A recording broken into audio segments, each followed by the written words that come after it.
we're going to talk about the Conjuring house, a quick summary of the road so far.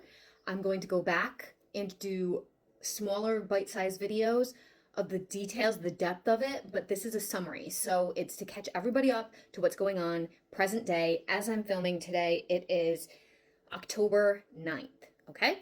So the Conjuring house, what I'm referring to as the Conjuring house, is actually a real farmhouse that is located in Barville, Rhode Island, and it is the place where the Perron family, which is the family that was in the Conjuring movie, experienced their interactions with spirit, with ghosts, with all the things that happened in the Conjuring movie.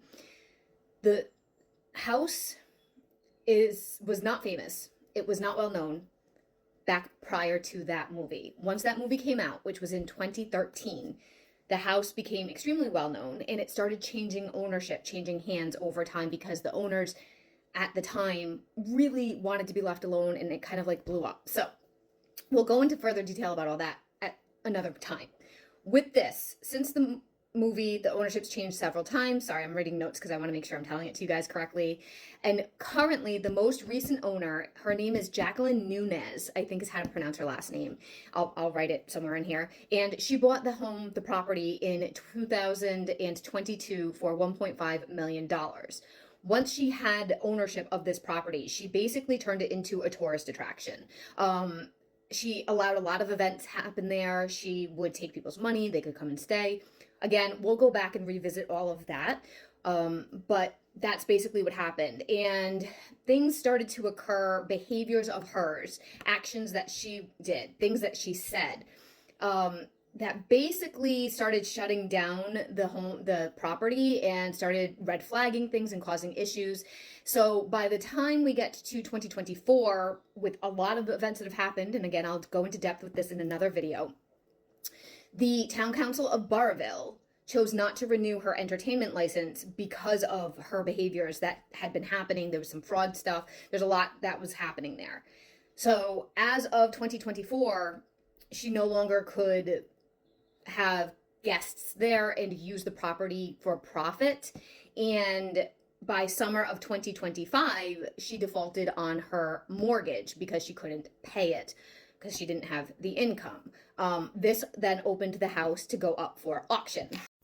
Some of that information I got from the New York Post, but I already knew all this. I just kind of used internet helpers to make sure I summarized it well for you. Not AI. I didn't use AI at all.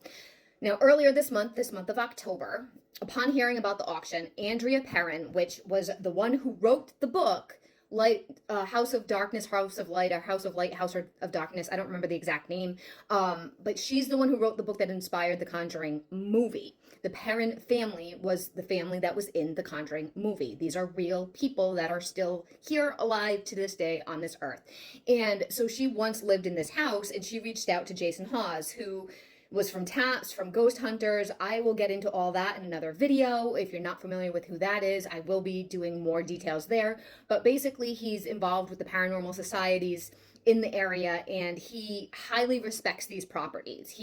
And if you know anything about this man, the biggest thing to know about him is he's kind and highly respectful. So she reached out to him, knowing who he was as a person, hoping that he could help with purchasing the property to save it. She was concerned about what was going to happen if somebody purchases this property.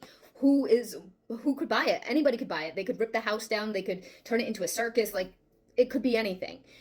So he really heard her cry, and it really touched him in the heart. And he gathered together people to put together a GoFundMe. This was literally on October 3rd. So just a few days ago is when he posted on his YouTube channel what he was doing, that Andrea had reached out to him. He started a GoFundMe. He doesn't actually want to own the property. He wants to make it accessible to paranormal researchers and not make a profit out of it. He doesn't have the ability to even run it. It's more for costs and to be able to save this historical property in our state. I live in this area, by the way. Okay, and Jason also lives in this. Jason, I believe, lives in the same city as I do. Anyway, that's why she reached out to him so that he could save the property. Now, the GoFundMe was only in existence for 2 days. By the second day, it got shut down because of the massive amounts of money and donations that were coming in. I think he said it was something like 1,800 people donated. They got something close to or above $60,000 raised in just 2 days. They need the 1.5 million.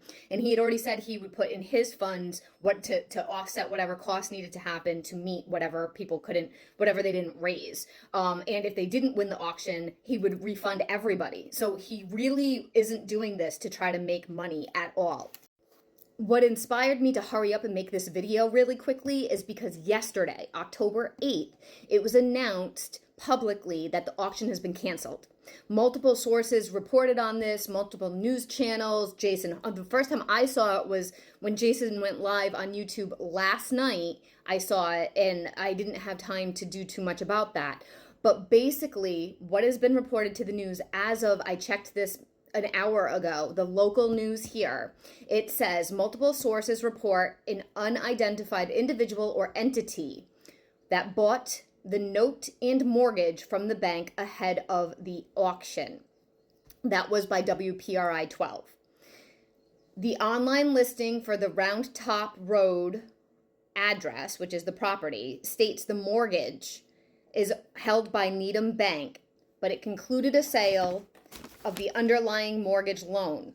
The auctioneer said buying the note and mortgage from the bank is a way that an interested party can claim the property, either by asking Nunez, which is the current owner who is defaulted on the mortgage, to sign over the deed in lieu of foreclosure, or through the auction process. In order to get the property, the buyer, whoever this is that's trying to purchase it, would still have to continue on just like the bank and complete and conduct the foreclosure auction to either sell it to somebody or to take it back through their own credit bid. Basically what this is saying, somebody went, it's unclear who did this. Is it a business trying to do it? There was a lot of speculation about it. There's been a lot of animosity between Jacqueline Nunez, the owner, current owner, and Jason Hawes. So it's kind of a coincidence, not a coincidence likely, that suddenly it's not for auction once he was starting to make headway to purchase the property. There is one more thing that I want to share with you that he just posted on Facebook, and I took a screenshot of it, so I'm going to read it to you. Hold on one second. Okay, so what he said was, "Hello everyone, we are currently waiting word on what's going on with the Conjuring property. What we do know, a company or an individual purchased the bank note debt owed to the property from the bank. This stopped the auction. It is not uncommon practice for debt collectors to buy large chunks of a bank's debt in hopes of a profit. They did not purchase the house. As of this time, the Conjuring house is still owned by the owner, Jacqueline Nunez. On October 31st, whoever owns the banknote will then start foreclosure proceedings. I think we need to hope for the best. No matter what, we need to remember people came together from around the globe in hopes of saving the Conjuring property. It was growing so fast. The news channels, the incredible folks at GoFundMe, as well as many others, were so blown away by the support they asked to help. We were unstoppable. The community has worked so hard and deserves so much respect for what they accomplished, even if it's the worst case scenario. We tried." So basically, he's not taking any more donations right now. They don't know what's going to happen with this situation, and it is to be continued for the most part. But for now, the house is no longer on auction, and we don't know who owns it, and we don't know exactly how that happened. And there's a lot of speculation about who that could have been, and I will do another video about that after. I hope this helped you guys. Comment if this makes sense, comment if you're confused, and I will be doing more videos about all of this really soon. Bye.